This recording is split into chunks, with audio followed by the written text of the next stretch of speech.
Saberes produzem saberes.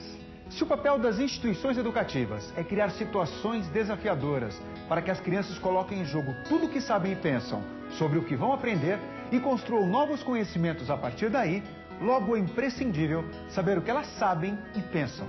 Conhecer o contexto sociocultural em que as crianças vivem e como comunicam suas descobertas, suas hipóteses, suas representações, suas conclusões. Assim é possível ajustar as propostas pedagógicas e potencializar interações que sejam de fato produtivas.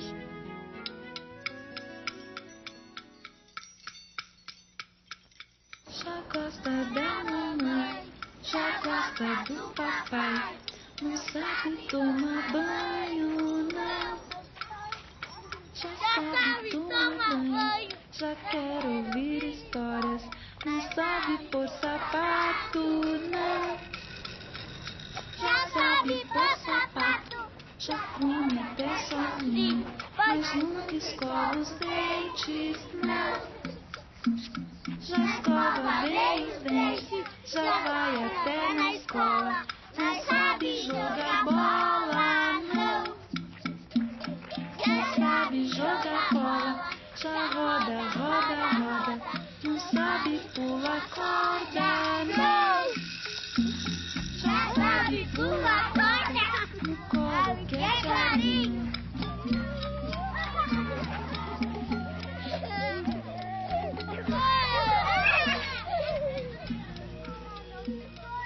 A investigação de saberes é fundamental para que os professores encontrem as formas mais adequadas para trabalhar com a diversidade de suas turmas. O objetivo dessa reunião aqui hoje é que a gente discuta um pouco como levantar os conhecimentos que os alunos têm, como reconhecer esses saberes e ainda quais são as formas de registro e de documentação de cada uma para que a gente possa fazer uso destas formas para ajustar o nosso planejamento à situação da sala de aula.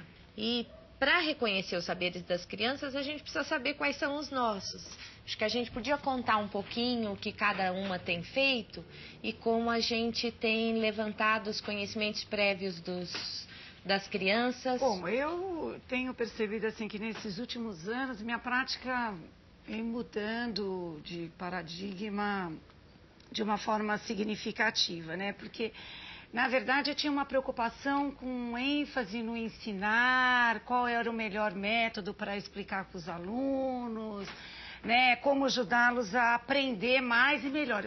E hoje a gente sabe que para poder ensinar melhor, a gente precisa conhecer o que as crianças pensam.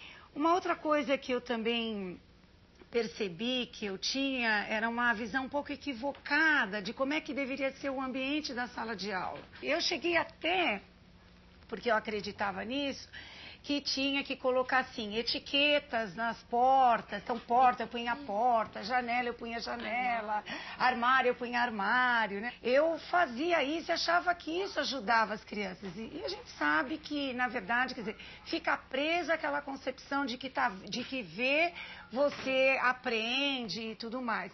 Isso nasce de um movimento que é de ter uma postura investigativa, né? Que o professor olhe para fora dos muros da escola e pense como, onde e de que forma a língua escrita está presente nas relações fora da escola.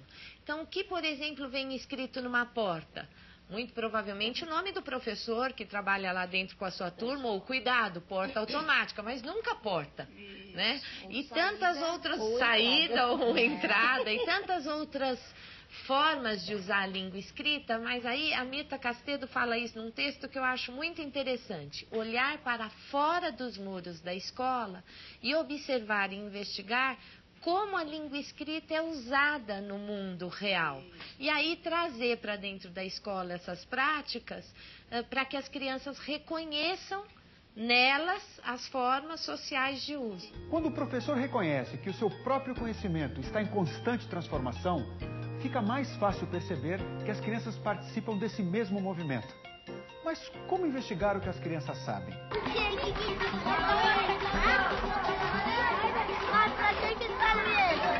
Uma das coisas que me passa pela cabeça é justamente essa história de saber o que as crianças sabem, que é saber que uso realmente ela está fazendo da linguagem, se ela está mesmo conseguindo circular em todos os lugares, dentro e fora da escola, com a nossa língua, se ela está mesmo se utilizando de tudo. O que é importante a gente observar também nessa atitude investigativa que a Rosa falou há pouco, é saber que conhecimentos que eles vão construindo no decorrer da vida de cada criança, né, em relação à cultura dos pais, né.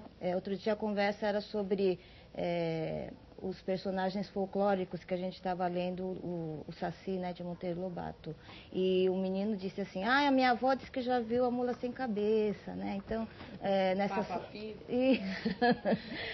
que tinha uma bruxa. E fora isso, eles também trazem aquelas cantigas de roda, né, que os pais cantam, que cantavam quando crianças, as palendas, e tudo isso a gente tem que considerar, né, para que as crianças também se identifiquem com o planejamento que a gente faz a partir disso, né? A gente também tem crianças com diferentes saberes, né? Então você tem crianças que, vamos dizer assim, têm uma condição socioeconômica um pouco melhor e que lidam muito bem com as questões de leitura, de escrita, tem um convívio maior, né? E outras que são crianças de uma condição bem mais restrita. Entretanto, elas têm saberes também tão importantes quanto, né? As duas estão juntas, né? Em patamares, em termos de conhecimentos diferentes, mas em patamares muito semelhantes. Por exemplo, você tem aquela criança que logo cedo vai trabalhar junto com os pais, ou então vai até para o farol pedir coisas, e quando ela vem para a escola, ela traz uma série de informações. E muitas vezes você tem crianças que sabem muito sobre leitura e escrita, e outros conhecimentos, mas num ambiente bem mais protegido, né? Sempre tutelada pelos pais, etc.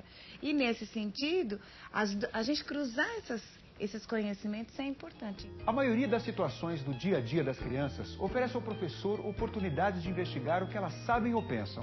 E existem situações específicas para avaliar esses saberes. Quando se trata, por exemplo, de um trabalho de produção de texto, é preciso investigar o quanto as crianças conhecem sobre a linguagem escrita, que leituras elas ouvem e fazem e o que sabem sobre o tema que se vai produzir. Eu levei para a sala, no meu projeto lá de escrita de brincadeiras, vários jeitos, vários textos para escrever a brincadeira. Então, vários estilos. Então, um que eu começo quando eu brinco de amarelinha, o outro quando está mais informativo dizendo, a amarelinha se brinca, larararará. Então, eu fui lendo com as crianças, fomos brincando, fizemos pesquisa com os pais e tal. E aí, por fim, para escrever o nosso livro, nós também escolhemos um estilo, escolhemos um jeito de começar esse texto, de desenvolver e tal. Quando eu relia para a gente revisar, eles diziam assim, não, mas não é eu. Eles faziam assim, não é eu. Eu dizia assim, não é eu. E como faz, então? Como eu escrevo? Aí um dizia, põe todo mundo. Aí outro dizia, não, põe a gente. Aí outro dizia, põe a turma, as crianças. Então, eles foram podendo mexer exatamente com a língua de um texto, de um contexto inteiro, né? E quando eles podem trazer para a sala esses contos, esses recontos, essas brincadeiras, músicas e tal, eles vão reaprendendo, vão retomando o que eles já sabem e podendo aplicar em outras situações. Acho que é hora da gente dar uma paradinha para assistir um trecho da sala da Regina e da Clélia, que vai ajudar na nossa conversa. Como que vocês fizeram essa atividade? A gente escreveu. Quem escreveu? Quem escreveu? A Maria. A Maria? E a Kiara um pouco. A Kiara também escreveu um pouquinho? As letrinhas pequenininhas da Kiara. E a Maíra? A Maíra ficou. E as letras? Você falou as letras? Que estavam faltando. As letras que estavam faltando? Aqui. Você leu também? Então agora você vai contar como é que a gente faz para brincar. A gente. Então você vai ler aqui, você vai ler a brincadeira do elástico. Como é que é a regra? O elástico se pula assim.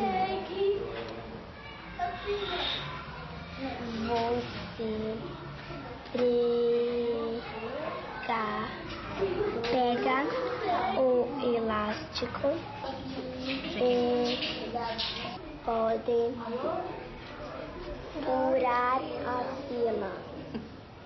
Aqui, ó. Separou aqui, ó. Furar a fila e... Ficar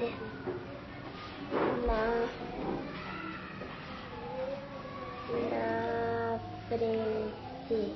Gato e o diabo. Isso. E o começo? Meu caro Steve. Meu caro Steve. Estou te mandando um gatinho recheado de bombons. Pessoal, e aí? É o Gato e o Diabo ou o Gato de Bill Jensen? O Lucas falou, talvez você não conheça a história do Gato e o Diabo. A Marisa está dizendo para colocar, talvez você não conheça a história do Gato de Bill Jensen. Vai ter dois Bill Jensen, não vai ter de lá. Como é que a gente coloca, então? Assim, ó, não pode mudar umas palavrinhas, tem que ser tudo igual do livro. A gente pode falar tudo. Pode mudar umas palavrinhas ou não? Pode. A gente também pode escrever e depois ver como é que fica e se quiser pode mudar? Sabe que eu fico vendo essas cenas, né? E como vai ficando claro, né? Todo o investimento que é feito na leitura diária, nas rodas de biblioteca, né? O quanto as crianças vão entrando mesmo, vão conversando com o texto, vão aprendendo sobre ele e com ele. Quanto que elas vão adquirindo outros saberes. Quanto esse repertório, tudo isso que elas já sabiam, vai sendo ampliado e vai se constituindo num outro plano, né? Muito nós interessante. conversamos, né? E quando elas escrevem ou mesmo falam, já é uma pista importante do que elas sabem sobre essa linguagem que se usa para escrever. Estava contando para vocês e a gente estava se divertindo com aquela menina de 2 anos e meio que depois de ter ouvido aquele livro Bruxa, Bruxa, todas as vezes que alguém a convida para algo, ela responde, irei sim, né? Já se remetendo a uma experiência anterior com a língua escrita. Eu trouxe um texto da Clarice Lispector chamado Felicidade Clandestina. Eu vou ler para vocês. A gente vai parando um pouquinho, pedaço por pedaço, para ir conversando que partes que vocês acharam interessantes, tá? O que vocês acharam que a autora escreveu, que foi interessante, que chamou a atenção de vocês. Então, ó, Felicidade Clandestina, Clarice Lispector. Ela era gorda, baixa, sardenta e de cabelos excessivamente crespos, meio arruivados. Tinha um busto enorme, enquanto nós todas ainda éramos achatadas. Atrás escrevia com sua letra bordadíssima palavras como data natalícia e saudade. A relação das crianças com diversas linguagens contribui para ampliar suas possibilidades de reflexão sobre a vida nas suas diferentes representações. Esse livro, como a gente está vendo hoje a biografia da Tarsila, ele vai ficar aqui na nossa sala para quem quiser ver as obras de perto, para quem quiser ler toda a história dela, porque é uma história um pouquinho, grande, né? Mas que tem muitas informações da vida dela. Apesar de morar em uma fazenda, sua vida era requintada. Olha só, pessoal, tudo que sua família usava e consumia era importado da Europa. Quando você fica atento, né, às necessidades, às curiosidades que a criança tem, né, o interesse que eles vão demonstrando, isso ajuda no nosso planejamento. Você vai falando disso, eu vou pensando bem nos projetos, né? Eles dão essa integração mesmo, de você poder ler, ouvir, ilustrar, né? Tem um livrinho aqui, por exemplo, que as crianças fizeram do Alibaba e seus 20 ladrões. Então, foi contextualizado, né? Tem um motivo para ler, tem um motivo para escrever, você tem o desenho, então realmente ele integra as diferentes linguagens, né? Ouviram as histórias do Alibaba, tiveram a possibilidade de recontá-las, presenciaram a professora escrevendo alguns trechos, escreveram outras, observaram situações, observaram um livro para saber das ilustrações, ilustraram tendo como referência boas situações de apreciação de um livro bonito e bem ilustrado. Puderam colocar as tais palavrinhas que não era do livro, como o menino falou, não podemos mudar as palavrinhas? Pode. Não é tudo igual, né? Tem aí uma autoria deles. Todas as experiências que as crianças já tinham antes vão se concretizando e sendo ampliadas, né? Dentro de uma situação real, né? Esse trabalho é maravilhoso, né? Tanto do ponto de vista do que as crianças construíram, quanto do ponto de vista da apresentação, todo o cuidado que se teve com esse material. Ou seja, e numa situação real, é um livro.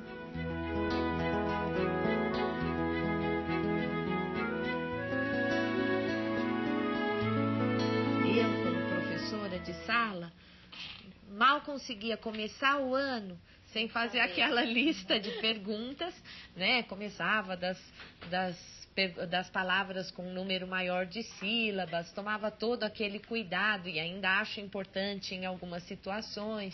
Depois pedia que as crianças escrevessem uma frase para poder ver se a palavra da lista estava lá preservada na frase. E era um trabalho enorme. E eu acho importante a gente entender que essa situação de sondagem, ela é importante, mas que para um professor experiente, ela pode acontecer tanto num momento mais formal, como o momento da sondagem, como em situações do cotidiano, quando as crianças estão lendo e escrevendo. Como é que isso tem acontecido, Rosa? Então, Débora, eu até trouxe para a nossa reunião hoje umas escritas de alunos que, como você diz, a gente vai ficando experiente, né, nesse trabalho de olhar para sondagens, vai fazendo com tanta frequência que o nosso olhar já vai ficando mais informado e a gente já pode, em outras situações, detectar melhor o que as crianças sabem ou pensam sobre a escrita. E eu até trouxe um material aqui que eu ia usar na minha reunião de pais para explicar para os pais, que eu vou aproveitar para mostrar para vocês. Aqui, olha. Você vê, aqui no caso, eles tinham que escrever uma parlenda. Então tá lá, olha, você se lembra dessa parlenda? Então vamos escrevê-la, né? E aí ele começou a escrever, se atrapalhou um pouquinho. E aí eu falei, começa de novo. Olha que bacana, esse é um aluno que eu recebi recentemente na minha escola, né?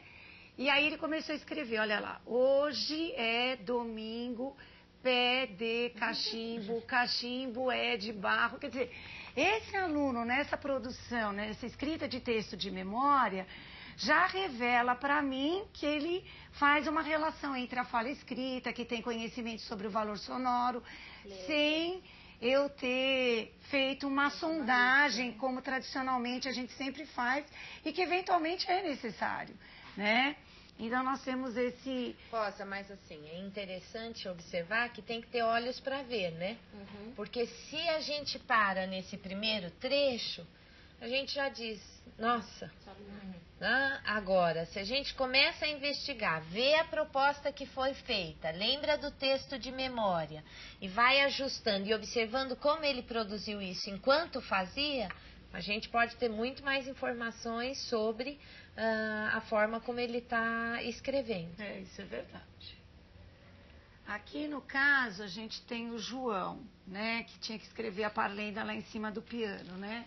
Então olha aqui, ó, lá em cima do piano tem um copo de veneno, quem bebeu morreu, o azar foi seu, né? Quer dizer, é outro que só de você bater o olho você já sabe também que ele faz essa relação entre a fala escrita, tem conhecimento sobre o valor sonoro, usa uma letra para cada som, mesmo que às vezes ele tem algumas falhas aí, né?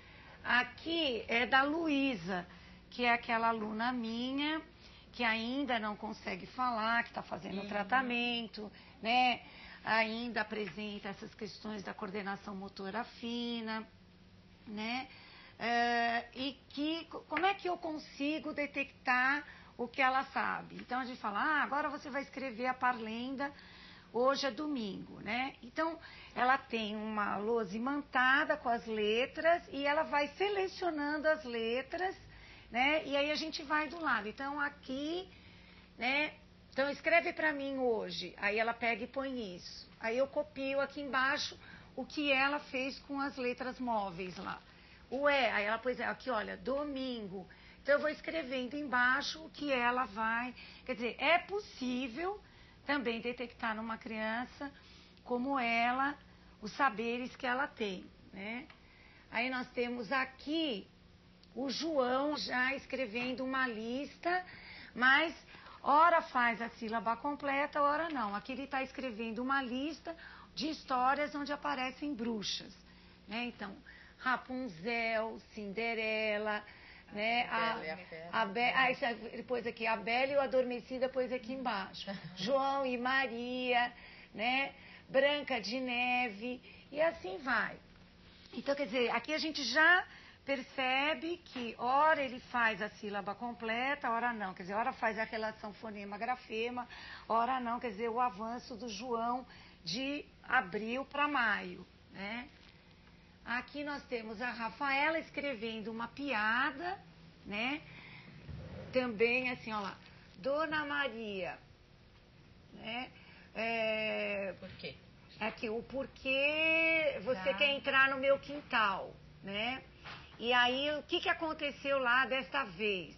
É que a minha flecha, onde ela está? Espetada no seu gato. Né? Rosa, mas eu insisto que essas suas situações de escrita revelam também uma coisa muito importante, que é, num primeiro momento você pede que eles escrevam uma parlenda. E eles sabem, conhecem parlenda e podem, portanto, trabalhar com essa situação de escrita. Depois, uma lista de personagens. E a lista revela o número de personagens que eles conhecem das histórias clássicas. Agora, você está pedindo que eles escrevam uma piada. E o texto está extremamente adequado à situação comunicativa. Tem um conhecimento aí sobre o sistema de escrita, sobre a hipótese que eles estão, mas tem um conhecimento aí que está revelado sobre os usos que eles conhecem dos textos. Aqui, por exemplo, era uma situação aqui do Maurício em março, né? Então, o Maurício escrevendo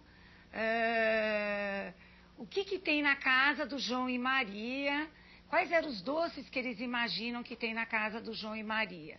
Então, lá, pé de moleque, bolinho, pirulito, né, brigadeiro, né, então, uma certa doce. Então, aqui ele também com uma escrita que ora ele faz a sílaba completa e ora não. Aqui aquele mesmo João, agora escrevendo uma lista de animais, né.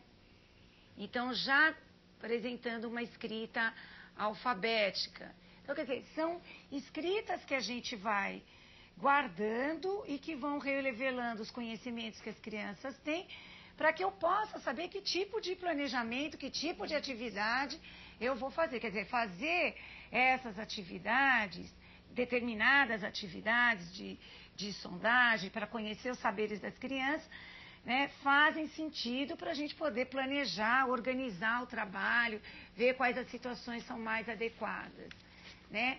E aqui a gente já tem o Maurício, que tinha uma escrita que ora faz a sílaba completa, ora não, já tendo uma escrita alfabética, uma escrita convencional lá. Hoje é domingo, pede cachimbo, cachimbo é de barro, bate no jarro, jarro é de ouro, né? Agora, eu queria mostrar aqui o do Eugênio, também escrevendo a piada naquele mesmo dia, mas olha aqui, já se preocupando, né, com as convenções, né? Aqui eu tenho o Maurício em 24 de fevereiro, né? Como é que ele escreveu?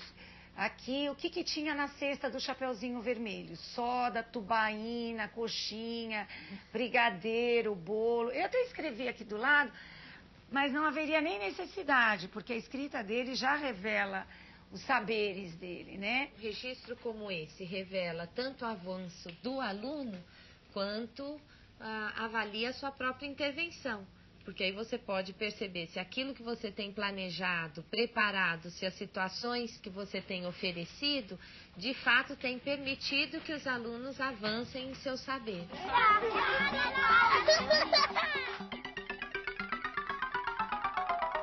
Como vimos, para planejar situações desafiadoras para as crianças, é importante que os professores conheçam o contexto cultural em que elas vivem.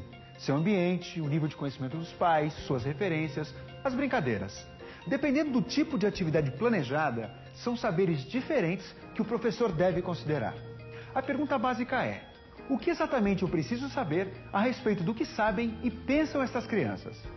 Eu quero saber o que a criança sabe para eu só garantir o direito dela de dizer o que ela sabe, o respeito, porque eu sou bacana, porque eu deixo ela falar, né? Ou não, ou eu quero saber o que ela sabe para, de fato, eu orientar meu planejamento, de fato, saber o que eu preciso buscar, o que eu preciso estudar, o que eu preciso trazer para a sala, né? O que eu posso ajudar.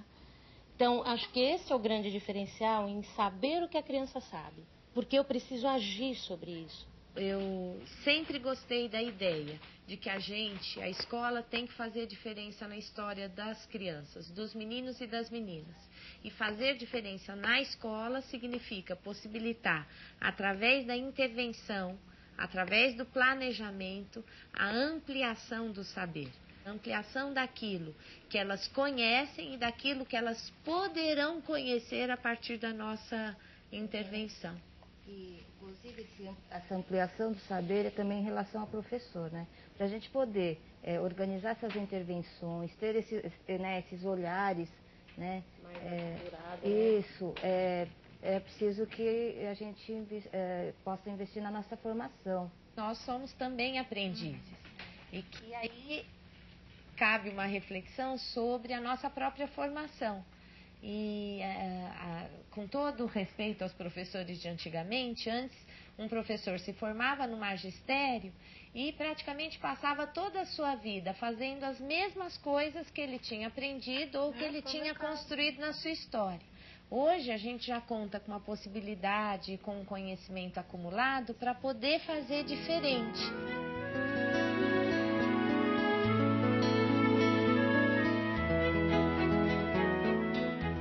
Olhando os registros que a Rosa foi guardando, os que a Sueli já tinha mostrado, os projetos, eu fico pensando quanto essas formas de registro são importantes para a gente ir fazendo esse acompanhamento estudado. Porque senão a gente fica com essas ideias no mundo da imaginação e não consegue estudar junto qual é a progressão do desafio, do ajuste das intervenções, do próprio planejamento que vai se alterando, ampliando o uso de alguns tipos de textos e não de outros. O que eu costumo fazer é um mapa, né, em relação... Tem. Em relação à hipótese de escrita, a evolução de cada criança durante o ano, né? Essa ficha é mais completa, que também traça um perfil socioeconômico de cada criança, e aqui desse lado a evolução da hipótese, né? É interessante que tem aqui desde a composição da família, onde ela mora, até a escolaridade dos membros. Que aí você vai vendo como isso se reflete, né? Isso até para você depois passar para o próximo professor, né? Do próximo ano. Então, a função do registro nesse sentido é ter a possibilidade de ter um instrumento de estudo, de acompanhamento, para tanto avaliar a situação do aluno, como a minha própria, como professor que planeja a intervenção. Considerando a escrita inerente ao trabalho docente, é importante que as professoras percebam que ao fazer os registros, não só desenvolveremos a nossa capacidade de fazer síntese, a nossa capacidade de realizar boas inferências, a nossa capacidade de construir instrumentos para refazer os nossos planejamentos, mas principalmente voltada para esse desenvolvimento da nossa prática docente. Quanto mais eu escrevo, melhor eu me torno. Quanto mais eu escrevo, mais eu consigo crescer profissionalmente.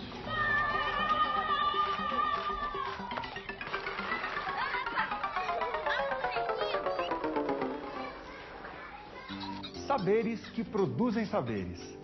A observação cuidadosa, a análise das produções das crianças e o registro sistemático são procedimentos que norteiam e fundamentam o trabalho pedagógico. E isso possibilita um planejamento ou um replanejamento em favor da aprendizagem de todos. Mas como isso acontece na prática? Como a avaliação desses saberes pode ajudar no planejamento da prática pedagógica? Existe um modelo? Uma única forma de planejar? É o que vamos abordar no próximo programa.